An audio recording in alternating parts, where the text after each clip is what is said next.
Right. ఇక ఇది చూడండి సార్, ఇది ఇంతకుముందు ఆయన చేసిన చంద్రబాబు చేసిన అప్పుల గురించి రాయలేదు, చంద్రబాబు ఎగ్గొట్టిన బకాయిల గురించి రాయలేదు. బాబు లెక్కలేని ఖర్చు 1.62 లక్షల కోట్లు. ఇది రాజ్యసభలో కేంద్రం వెల్లడించింది సార్. 1,62,000 కోట్ల రూపాయలకు లెక్క చెప్పలేదు చంద్రబాబు. చంద్రబాబు అడ్డగోలు వ్యవహారాన్ని కేంద్రం బయటపెట్టింది. ఇది రాజ్యసభ సాక్షిగా జరిగింది. ఇది ఏపీ అప్పుల గురించి టీడీపీ ఎంపీ కనక మేడల ఒక ప్రశ్న అడిగారు కేంద్రాన్ని. అడిగితే కేంద్రం అప్పుడు చెప్పింది, అయ్యా ఆ సంగతి పక్కన పెట్టి ఇప్పుడున్న అప్పులు ఓకే, ఇవి వినండి. అయితే 1,62,000 కోట్ల రూపాయలు చంద్రబాబు లెక్క చెప్పకుండా వెళ్ళిపోయారు. కాగు నిలదీస్తే 51,000 కోట్లకు మాత్రం లెక్క చెప్పారు. 1,11,000 కోట్ల రూపాయల లెక్క ఇప్పటికీ తేలలేదన్నారు. ఏమైపోయింది లెక్క? ఎక్కడికి పోయింది? రామోజీరావు గారు మీ గుట్టల్లో ఏమన్నా పాతి పెట్టారా గొయ్యి తీసి? 1,62,000 కోట్ల రూపాయలు ఎటుపోయాయి? చంద్రబాబు ఎందుకు లెక్క చెప్పలేదు? కాగడిగితే 51,000 కోట్లకు మాత్రం లెక్క చెప్పారు. 1,11,000 కోట్ల రూపాయలు లెక్క తేలలేదని కేంద్రమే చెప్తోంది ఇప్పటికీ. ఇది వీళ్ళ పరిస్థితి. ఎస్, ఒక్కసారి ఈ దేశంలో వివిధ రాష్ట్రాలు చేసినటువంటి అప్పు ఎలా ఉంది, రామోజీకి కాటరాక్ట్ ఆపరేషన్ చేయాల్సినటువంటి అవసరం ఉందా లేదా, ఒక్కసారి స్క్రీన్ పైన చూసిన తర్వాత నాగార్జున యాదవ్ గారితో మాట్లాడదాం ప్లీజ్.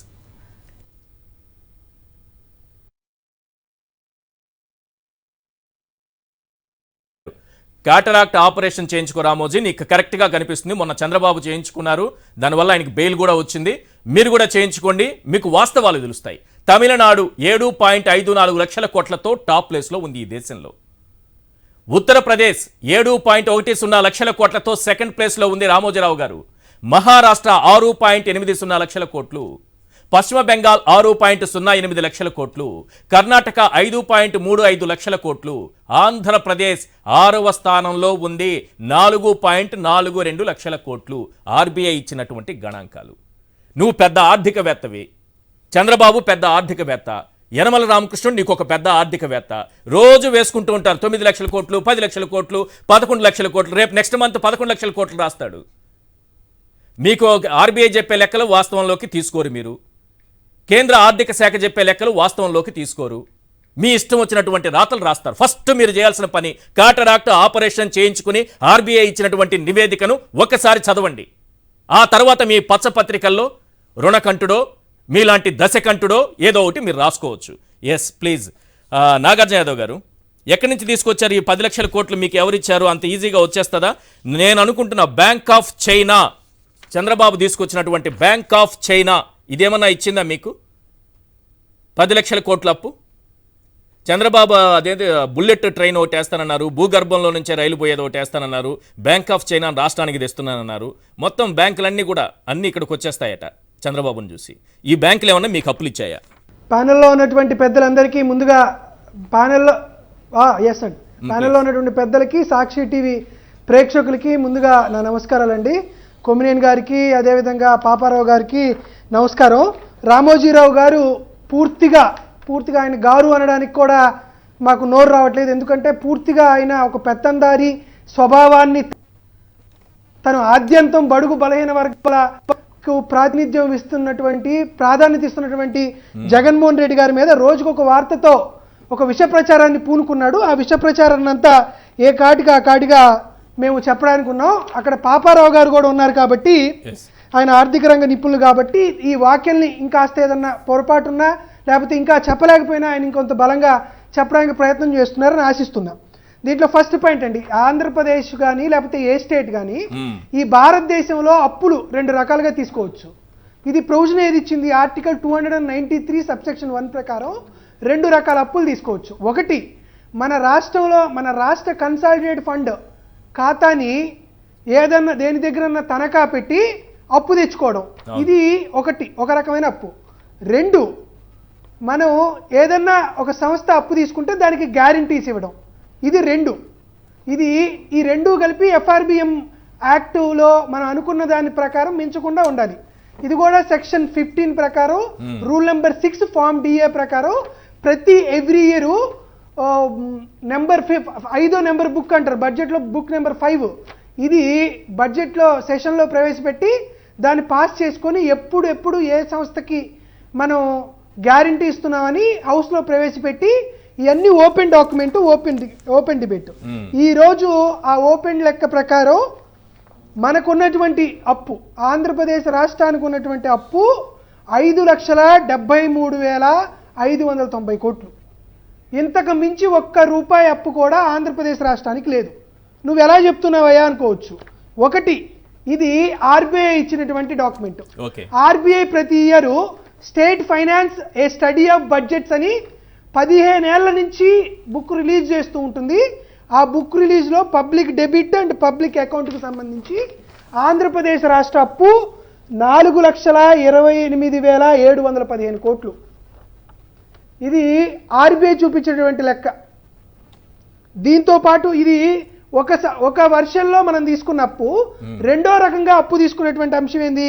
ఇందాకే చెప్పినట్లు సెక్షన్ 15 ప్రకారం, ఎఫ్ఆర్బిఎం యాక్ట్ ప్రకారం మనం 1,44,875 కోట్లు గ్యారంటీల రూపంలో మనం తీసుకున్నాం. రెండు తీసుకుంటే 5,73,590 కోట్లు మాత్రమే మనం తీసుకున్నటువంటి అప్పు. ఇది 5 ఏళ్లలో, అంటే 5వ ఏడు మనం ఎంటర్ అయ్యాం కాబట్టి ప్రతి ఇయర్ 15.42%, అంటే 15.42% పెరుగుతూ ఈ అప్పు వచ్చింది. ఈ లెక్క రాయకుండా రుణకంటుడు అని చెప్పి డైరెక్ట్ గా రాష్ట్ర ప్రభుత్వం చేసిన అప్పులు వార్త, రెండు గ్యారెంటీల రూపంలో చేసిన అప్పులు. దీనికంటే ముందు ఒకసారి క్లియర్ గా చెప్పండి. రెండు రకాల అప్పులు కనిపిస్తున్నాయి. ఒకటి రాష్ట్ర ప్రభుత్వం డైరెక్ట్ గా చేసిన అప్పులు, రెండోది కార్పొరేషన్ రూపంలో గ్యారెంటీల రూపంలో చేసిన అప్పులు. రెండు రకాల అప్పులు కలిపి, అది ఎందుకంటే అది కూడా ప్రజలకు అర్థమయ్యే విధంగా నేను స్క్రీన్ మీద వేయాలి. అందుకోసం గ్యారెంటీ అప్పులు అవి 1,17,000. ఈ రెండు కలిపి ఇప్పటికి ఈ రోజుకు ఉంది.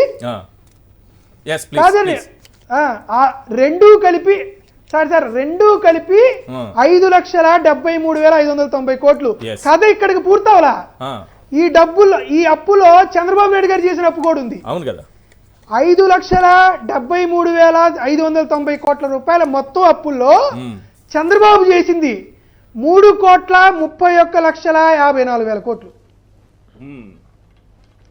అంటే ప్రతి ఇయర్ చంద్రబాబు నాయుడు గారు 20.17% చేశారు. అంటే మన రాష్ట్రం ఏర్పడిన తర్వాత 2014లో మన రాష్ట్రం ఏర్పడినప్పుడు మనకి 1,32,000 కోట్ల రూపాయలు అప్పు ఉంది. దాన్ని చంద్రబాబు నాయుడు గారు 3,31,000 కోట్ల రూపాయలు అప్పు ప్రతి సంవత్సరం 20.17% పెంచుకుంటూ పోయాడు. జగన్మోహన్ రెడ్డి గారు వచ్చినప్పుడు ప్రతి సంవత్సరం 15.42% మాత్రమే పెంచుతూ 5,73,590 కోట్ల రూపాయలకి జగన్మోహన్ రెడ్డి గారు తీసుకెళ్లారు. ఇది కేటగారికల్గా చూస్తే జగన్మోహన్ రెడ్డి గారి హయాంలో 55% పెరిగితే చంద్రబాబు నాయుడు గారి హయాం 69% పెరిగింది. చంద్రబాబు నాయుడు గారు 169% పెంచితే జగన్మోహన్ రెడ్డి గారి హయాంలో 55% పెరిగింది. ఇది లెక్క. ఇది జరుగుతున్నటువంటి విషయం. ఇది కాకుండా అనధికారికంగా లోన్ తీసుకున్నారు. ఈ రామోజీరావు ఏ రోజన్నా పబ్లిక్ ఫైనాన్స్ చదివాడా? ఈ రామోజీరావుకి ఎప్పుడైనా సరే బ్యాలెన్స్ షీట్ చూడడం వచ్చా? ఈ రామోజీరావు ఎప్పుడైనా సరే సివిక్సో లేకపోతే సెంట్రల్ బ్యాంకింగ్ సిస్టమో లేకపోతే ఆర్బీఐ యాక్టో ఎప్పుడన్నా చూశాడా?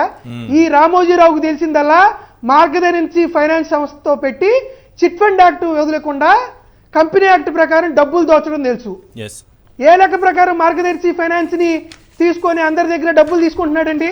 ఏ లెక్క ప్రకారం వీళ్ళందరి దగ్గర డబ్బులు తీసుకొని దాన్ని దోచుకొని దాచుకుంటున్నాడండి?